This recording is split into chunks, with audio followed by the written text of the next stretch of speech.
My name is Mark Baker. I am the author of Standout Cover Letters, and I'm delighted to be participating in this festival with everybody, and really excited to be sharing my views and my approach to writing cover letters that stand out.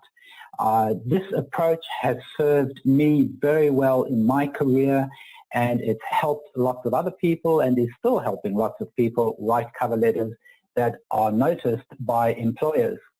Now, of course, when I wrote the book, I didn't just write it with college grads in mind. The principles, however, can be applied to anybody who's writing a cover letter, including college grads. And so I will be showing you a little bit as I talk about my points today, how you specifically can use the information that I'm going to share with you. Also, one thing is I am going to give you 3 free tools at the end of my presentation. And these are amazing tools that will be able to help you craft and standout cover letter of your very own. So look out for that link that I will pass on to you right at the very end. So let's get started with what I'm going to be covering today. The first thing is I want to tell you how and why you must position yourself as a problem solver. So you see, the mistake that a lot of people make is they position themselves as a job applicant. Now, those two even sound very different.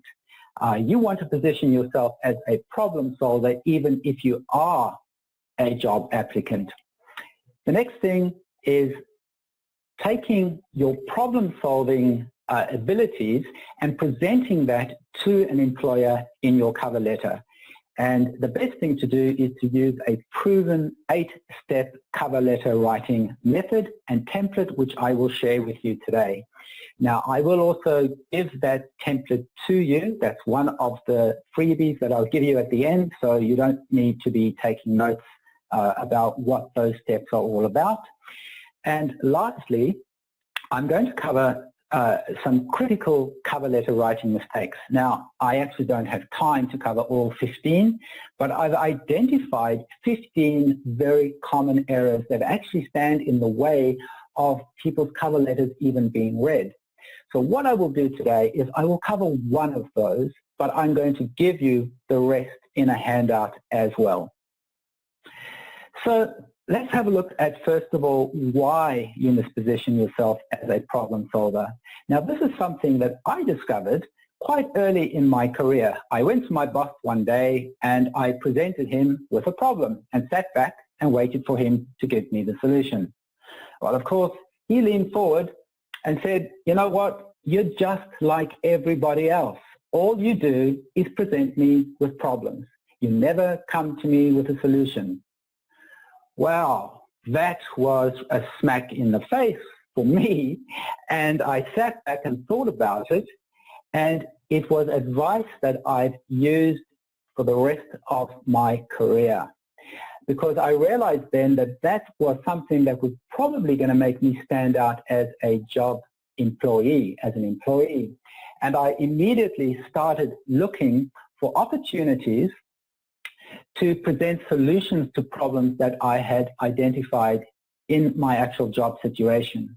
Now, of course, I got a lot better at doing this with practice, and so will you when you do this. Is when you become conscious and aware of problems and analyze those problems and then think about solutions that you can present to somebody who has the power to make a decision about whether they can implement those or not. That's when you start to actually stand out. Now, of course, not all my ideas were great. Not all of them were accepted, but it definitely is something that helped me to stand out as an employee and helps me to stand out as an employee for anybody that I do work with. So the reason why you must position yourself as a problem solver is because that is what employers are looking for. When you have been able to solve problems in your career and you're able to present those and that information to future employers, it makes you a very valuable asset for them to actually take on board. So how do you position yourself as a problem solver? Because, as I said, most people see themselves as a job applicant when they're applying for a job.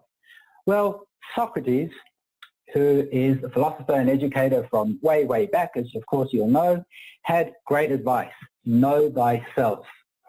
This is all about knowing what you're good at, just as a whole person. You can't separate yourself from a person who does a job from a person in the rest of your life.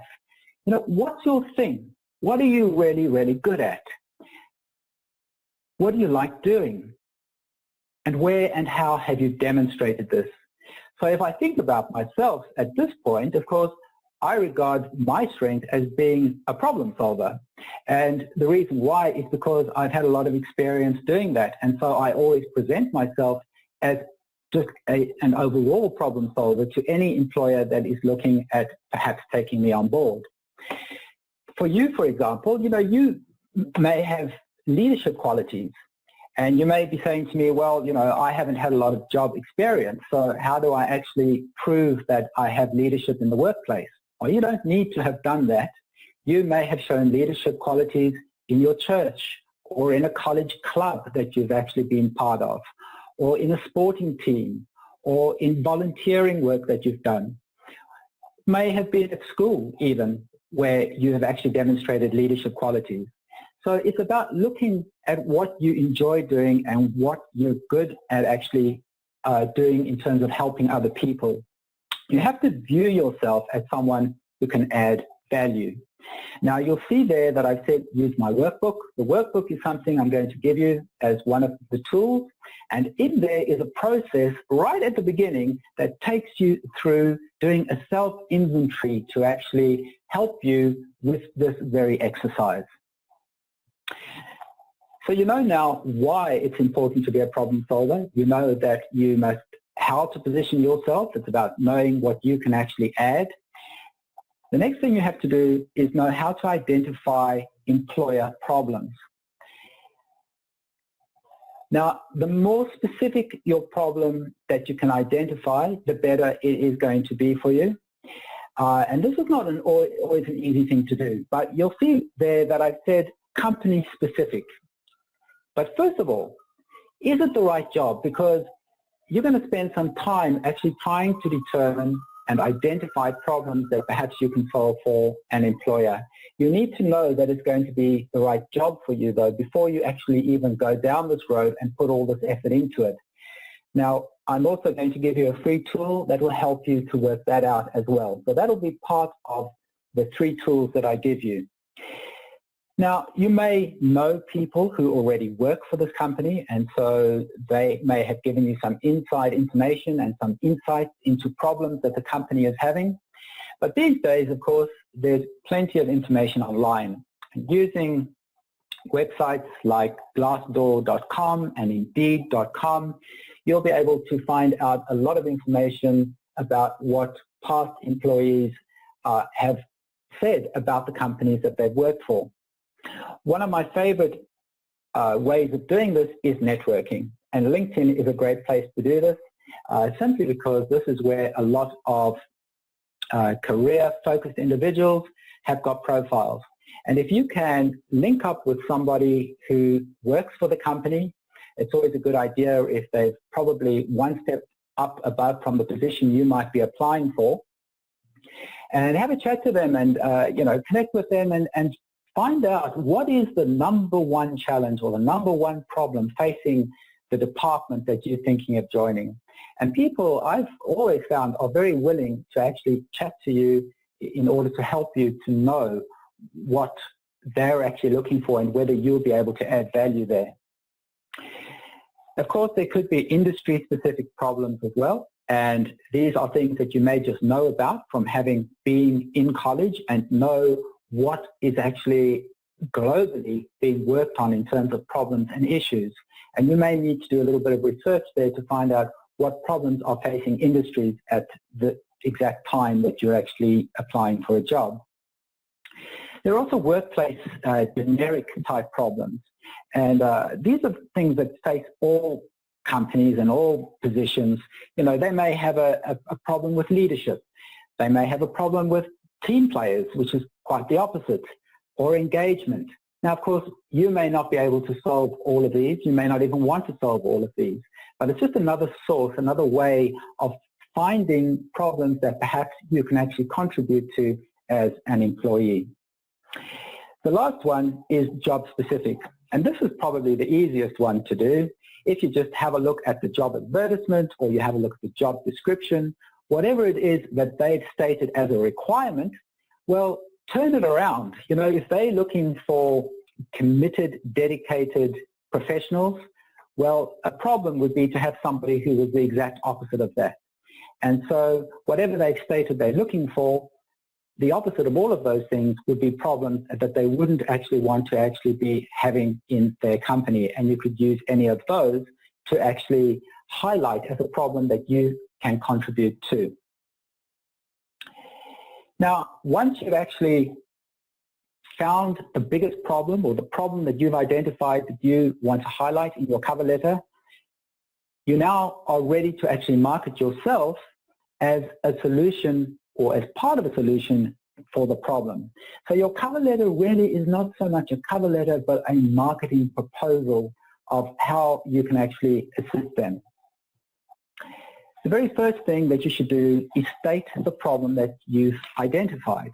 So for example, if you were applying for an automotive sales position, you may, and for example, that this company has a sales team that's perhaps fallen to pieces and their sales are declining. You could say something like, in today's new auto sales market, if you don't have an extraordinary sales team in place, you're bound to experience, falling sales, failed targets, and a declining business. You've actually now given them the problem that you're actually positioning yourself as a solution to assist with. The second one is a statement, proposing that you can help solve this. So it's really the reason for your application. So you'd be able to say something like, finding the right person who fits in with your team, who's able to exist or service existing needs and increase business is not always easy to find. But, allow me to demonstrate why I believe I'm somebody who could actually assist you with this. The third step is establishing your credibility. Why should they trust you? So this is a lot easier, of course, if you've had a lot of work experience, because you can cite, that you've had 6 years or however many years experience it is that you've had to actually help you with the job ahead. But what happens, what do you say if you don't have that sort of experience, if you're brand new? Well, it's still possible to actually present information about why you are trustworthy just in your situation, even as a college grad. What is your interest in the company? Always expressing your interest and a genuine interest in knowing about the company's problems and how you can help them is enough really for employers to actually trust that you have taken or made an effort to actually find out what's going on in their company and how you can actually help them. Number 4 is state the benefits of employing you. Remember, what's in it for them? That's really what they're after. So if you said something like, I am very results driven, well, that's great. What does that mean for them? Well, what it means for them is I'm going to be able to achieve and exceed all my personal sales targets, and that's obviously going to increase your sales. Or saying, I have great, exceptional customer service skills. Well, that's great, but what does that mean for them? Well, what that means for you is I'm going to be generating an endless chain of, repeat business and referrals, and that's going to increase your business. The 5th step, provide proof that you're a standout achiever. If you're presenting yourself as a standout person, why? What makes you stand out? Now, once again, fine if you've had a lot of experience in your, in your work history, but what happens if you haven't? Well, you can relate your standout achievements from other areas. You may have been a standout academic. You may have been a standout person in lots of other areas of your life, at church or, as I said, in clubs that you've been a part of. As long as you can actually make the connection between those things and that is your approach to life, that is what you actually do, and that's why you'll be able to apply that same attitude to the job that you're actually applying for. The 6th step is to make a promise attached to your number work value. So the last thing you want to do, is tell them that you're going to be increasing their sales by whatever percentage. You have no idea whether you can actually do that. I think it's always a good idea to start this part with I believe. I believe, for example, in contributing to learning and growing as an employee wherever I work, and I promise that this will be my top priority when I work for you. Something like that.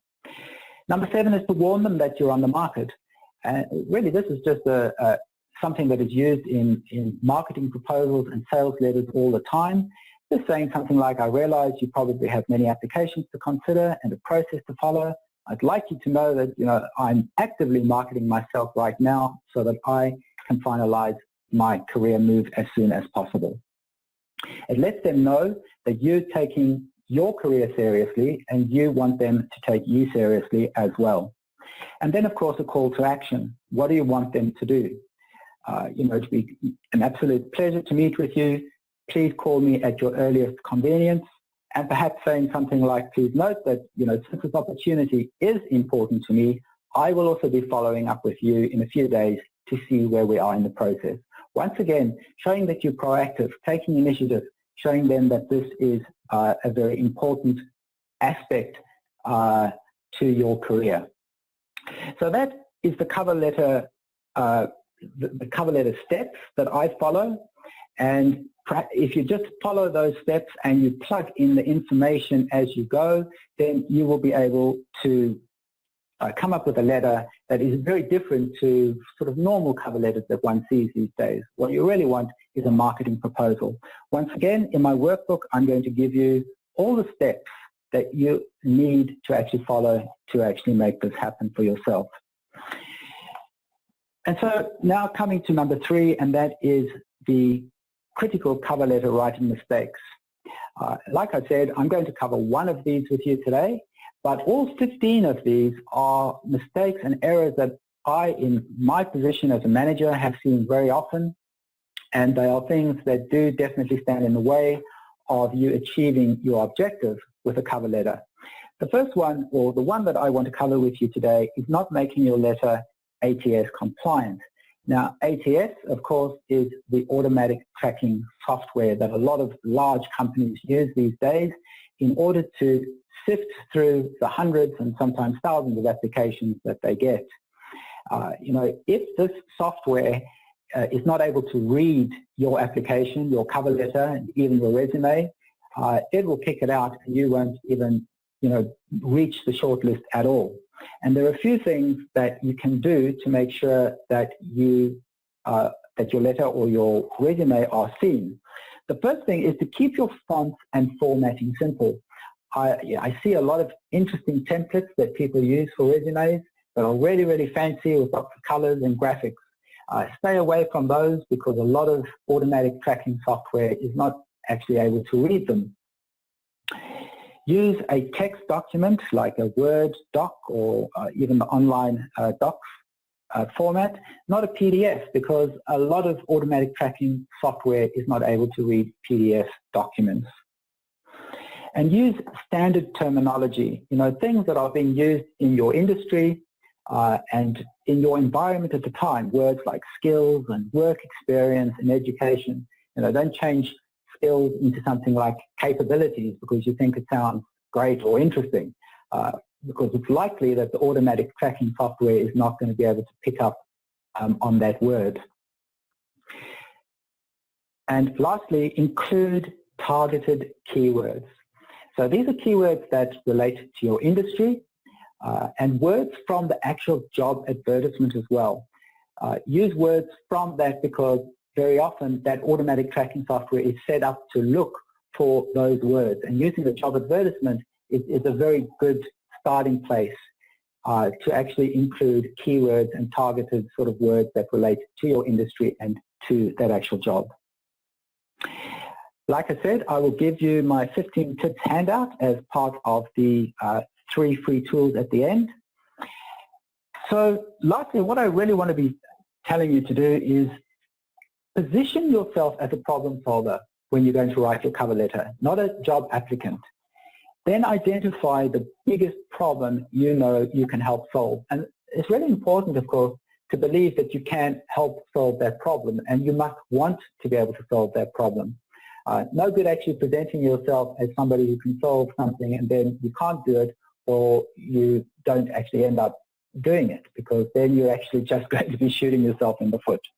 And lastly, of course, is to present yourself as a possible contributory solution. And that is what you want to do in your cover letter. Not just say, please employ me, I'm a job applicant. No, what you're actually saying is, hey, I have identified this as a problem. This is something that I think I can solve.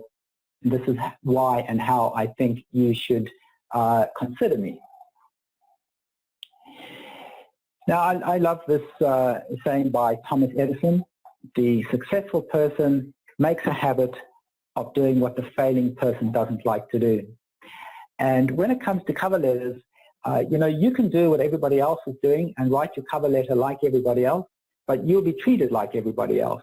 And very often, your cover letter or your resume probably won't even be seen. It takes a bit of work to write a cover letter in the way that I've actually explained to you today. You need to do a bit of thinking. You need to do a little bit of digging to actually make it work. But it's worth it, because your cover letter will stand out compared to all the other cover letters that employers get. But you will need to actually do things differently. My challenge to you is to actually do it. Give it a try. It takes some practice to get it right, but the more you do it, the easier it actually becomes. And it becomes quite exciting, an interesting way, a creative way of writing a cover letter if you give yourself a chance to actually do that. I also said, of course, that I was going to give you 3 free tools, and here is the link on the screen. The best way probably to connect with me is the standoutway.com. And if you go to that website, thestandoutway.com/grad, there you will be able to download the 3 tools that I'm going to give to you, and which will definitely help you to write a cover letter in the way that I've spoken about. Obviously, if you need a lot more information, going to my book will give you that as well, and that is available on Amazon. So I think I've pretty much covered everything that I wanted to. I'll probably hand it back to you now and find out whether there are any questions, if that's all right. Mark, these are really good points. I love your focus on problem solving, your 8-step process on making a cover letter readable and excitable. Terrific ideas. And a number of questions are standing out. First off is, how can we begin to identify what problem we're going to solve for a company after we've had an interview with an individual and in that department? So sorry, what was the question again? How will you actually go about solving it? So how can we find out what problem to solve? I'm being interviewed by you, and how can I dig in to find out what problem you have so that I can come back to you to say, this is the problem I'm going to solve and here's how I'm going to do it, maybe in a follow-up letter also. Yeah, look, I in my experience, the very easiest way to do this is to actually be quite upfront and actually ask, when you have an interest in a company and you start asking them about, what are the things, what are the challenges? And I think probably the best way is to always express this as challenges and not problems when you're actually face-to-face with somebody in an interview situation. Is, what are the challenges, or what are the areas where you hope to actually make the biggest progress and growth forward, and then perhaps to follow up with the question of, well, what are the barriers, or what do you think are the things that are actually going to stop you from actually, from that actually happening? And I find that when you open up to people in interviews and ask those questions, it shows that you're actually thinking about how you can make a difference. And employers are very, in my experience, will come up and will give you, some of that information, which makes it a lot easier then for you to go away and think about what they've said. And to then, when you follow up with a proposal of how, going back to them and saying, I've really thought about what you said, and this is how I would approach it, or this is what, what do you think of my sort of idea? That's something that's always worked for me. Really great advice, and that certainly gets you standing out from others to be a problem solver from the beginning, because I loved your story and your moment of realization that you've got to solve problems for your boss, otherwise your boss doesn't really need you. That's right. Absolutely. Absolutely. So a quick question related to the length of a cover letter. Is there any recommended number of paragraphs? Should I bold some of the words? Should I underline some? How creative should we get with the typography of a cover letter? Yeah, I think bolding some words, keywords is important. Those words that you perhaps also want tracking software to pick up is a good idea, and even underlining some, but not overdoing it, because if it starts to just look, too crowded, I think definitely doing that with some of the words that are in the letter. I always say that, in my experience, a page is probably long enough for a letter. People are very busy, recruiters and managers are busy, don't have a lot of time. However, if you've written a really great cover letter, I've read one or two that have been really amazing, that have been 3 pages long, and I've read all of what the person had to say. So I guess there's no real rule about this, but except to say that people are busy, and being able to actually write a cover letter in as little space as you possibly can, and a page is probably, I would say, a good standard to actually aim for. Makes sense. So is it important to maybe rework a cover letter if I'm going in for an interview with someone to personalize it a little bit more? Absolutely. If you know who the person is that's going to be interviewing you, that makes a huge difference. Definitely always use the name of the person that is going to be interviewing you, if you know what that is. I think one of the biggest sort of mistakes you can make is not personalizing it, or not putting in the effort to find out who is the person that is going to be interviewing you, if you can. It's not always easy to find this sort of information out, but I think you at least have to, give it a go in terms of finding out who that person might be. Excellent. Here's a question related to the promise. Does making a promise help? How does making a promise help you stand out from others? Well, I think what it does is it's something that is not seen in cover letters, and it makes you stand out because you're actually committing yourself to them, but in a way that's not going to compromise you. If you're not making a promise that you definitely are not going to be able to honor. And that's why I say, don't make them a promise in terms of I'm going to increase your sales by 200%. Well, you have no idea if you're going to be able to do that. You have no idea when you actually get into the job. The promise is about what you can deliver, and it has to do with your values. It's what is your number one value in the workplace? What's most important to you? And if that is important to you, then you will be upholding that no matter what job you go into. And if you can promise to actually do that, it's a statement of commitment. It's a statement of intent. And that makes you stand out as somebody who's very different to people who are sort of not wanting to commit to making a difference. Mark, there's some questions about infographic resumes and the use of those. Do you have any opinions on when to use an infographic resume? Look, infographics, I have come across quite a few of those, and some of them are great. I think, if it serves the purpose, it depends on the actual job itself. Some of them present information in a very succinct way, graphically in a good way as well. But the other thing is that sometimes automatic tracking software is not able to read that information either, especially if it's presented or saved as an image, as a JPEG or something like that. Well, I know, for instance, that companies I've worked for, automatic tracking software just kicks that out.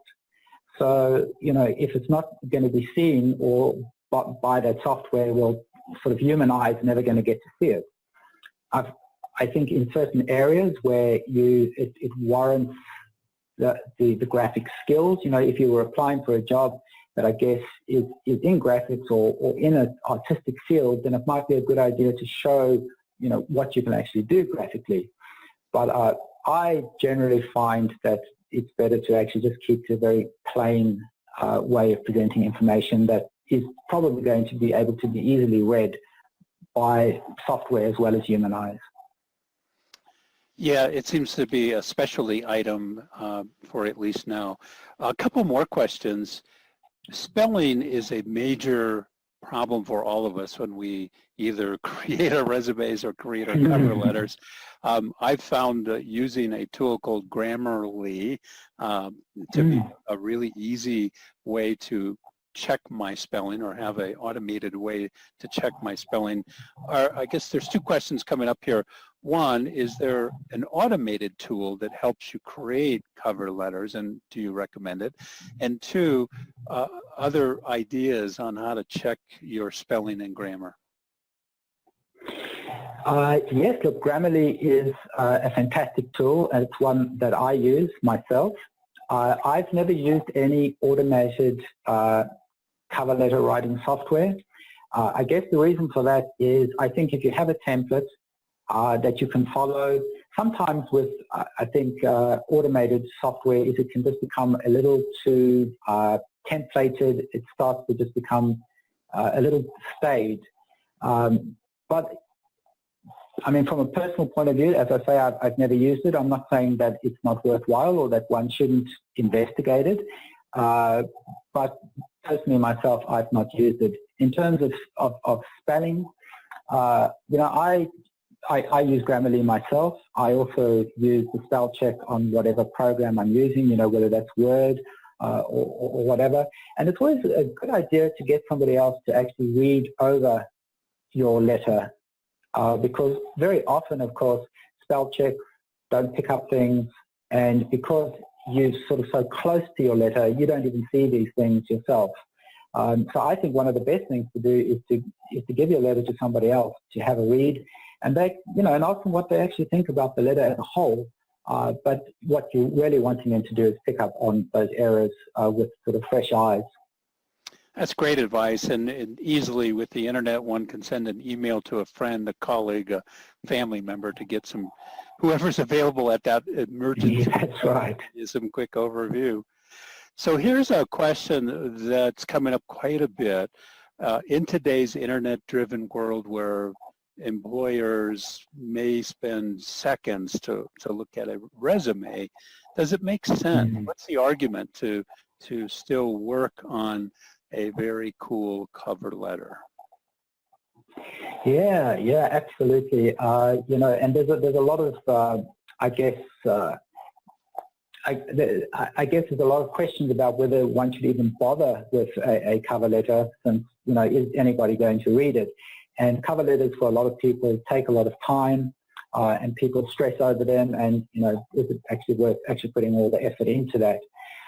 My view on that, as somebody who's, of course, employed a lot of people as well, is, why take the risk of not including a cover letter, because you have no idea whether somebody is going to see it or read it. But the same actually goes for your resume. You don't really have any idea of what happens once you actually press send, whether, what's going to happen on the other side. But what I find myself is that when I'm looking at resumes and cover letters, I will glance over the cover letter within seconds. In 5 seconds, I will be able to tell if it's just a cover letter that everybody writes, that's just the usual sort of thing. I don't read those. But if I see a cover letter that has a really interesting opening line that just looks very different, then I will read the cover letter. So I think it's still worth putting their effort in, because you have no idea whether somebody is going to see their cover letter. But I think you do need to make it different. You do need to make it stand out. If it just sounds and looks like everybody else's cover letter, that's when no one reads them. But I think as a marketing tool, a resume is it's quite limited in terms of how you can market yourself, but you can put a lot of personality into your cover letter, and that's where you should be doing it. I see far too many cover letters that are quite staid and, they're not exciting. Put your personality in, that's where you can actually do that. And the other thing, of course, is I firmly believe that you should keep your cover letter and your resume together. Don't separate them as documents, because if you separate them as documents, there's a much greater chance then that someone's not even going to look at the cover letter. They're just going to read your resume.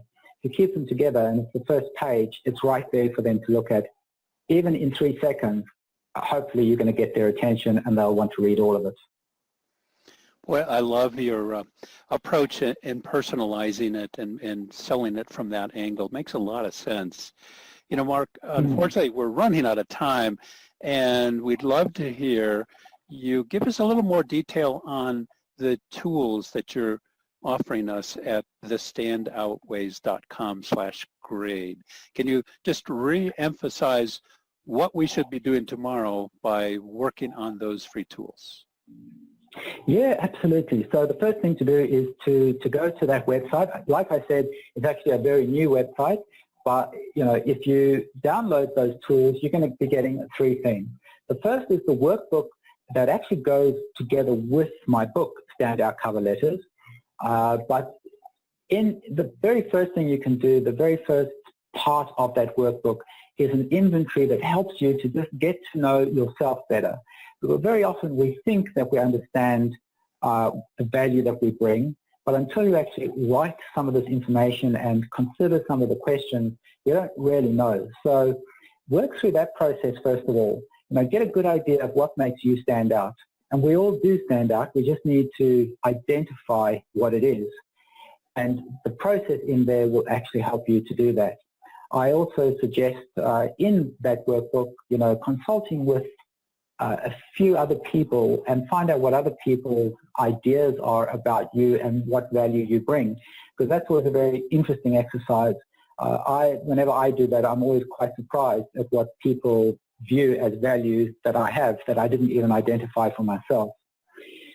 The workbook also will give you the template for writing the letter, and it's just good to practice writing that letter. Find a job advertisement and give it a go. Practice writing a letter in the way that I've actually explained. And as I say, the template will be in the workbook for you to follow. The tool that is about checking whether a job is the right job for you is a really great tool. It's a very easy tool to go through. It asks you about 10 questions, and once you work through that, it will give you an idea of whether the job is actually worth even looking at, or whether there's some things that you need to actually work on before you actually apply for the job. So that is a very valuable tool for any job that you're considering. And then, of course, the errors.